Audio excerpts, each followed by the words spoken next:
ಎಲ್ಲರಿಗೂ ನಮಸ್ಕಾರಗಳು. ನಾನು ನಿಮ್ಮ ಮನೆ ಮಗಳು ಬ್ಲೆಸಿಕಾ. ಎಲ್ಲರಿಗೂ ವಿಶ್ವ ಪರಿಸರ ದಿನಾಚರಣೆ ಶುಭಾಶಯಗಳು. ಇಂದು ನಾನು ನೊಂದ ಮರ ಎಂಬ ಪಾತ್ರವನ್ನು ಮಾಡುತ್ತಿದ್ದೇನೆ. ಎಲ್ಲೋ ಹಕ್ಕಿ ಹಣ್ಣು ತಿಂದು ಎಸೆದ ಬೀಜ ನಾನು. ಮೊಳಕೆ ಒಡೆದು ಸಸಿಯಾಗಿ ಬೆಳೆದೆ. ದಾರಿಯಲ್ಲಿ ಕಂಡ ಮನುಜ ನಿನ್ನ ಮನೆ ಮುಂದೆ ಬೆಳೆಸಿದೆ. ತಾಯಿ ಪ್ರೀತಿ ನೀಡಿ ನೀ ನನಗೆ ನೀರು ಸುರಿದಾಗ ನಾನೆಷ್ಟು ಖುಷಿ ಪಟ್ಟೆ. ಆ ಖುಷಿಯಲ್ಲಿ ನಿನಗೆ ಸಕಾಲಕ್ಕೆ ಹೂ ಹಣ್ಣು ನೀಡಿದೆ. ಈಗ ನಾನೊಂದು ಮರ. ಪಕ್ಷಿಗಳು ಬಂದಾಗ ಅವುಗಳನ್ನು ಓಡಿಸಿ ನನ್ನ ಹಣ್ಣುಗಳ ನೀ ರಕ್ಷಿಸಿದೆ.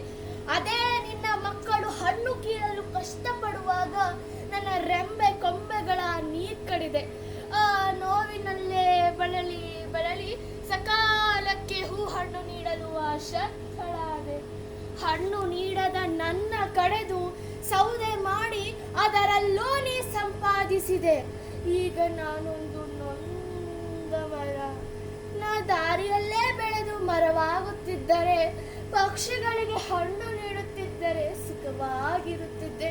ಪಕ್ಷಿಗಳು ಹಣ್ಣು ನೀಡಿಲ್ಲವೆಂದು ಕುಕ್ಕುತ್ತಿರಲಿಲ್ಲ, ಎತ್ತರ ಬೆಳೆದೆ ಎಂದು ಕಡಿಯುತ್ತಿರಲಿಲ್ಲ.